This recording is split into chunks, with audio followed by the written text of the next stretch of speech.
Merhaba arkadaşlar, kanalımıza hoş geldiniz. Bugün sizler için iki harika oyuncumuz Elçin Sangu ve Barış Arduç'tan yeni ve güzel fotolar sizler için hazırladık.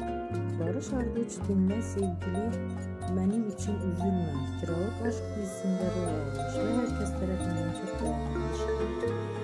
Biz de sizler için onların güzel ve romantik karelerini hazırladık.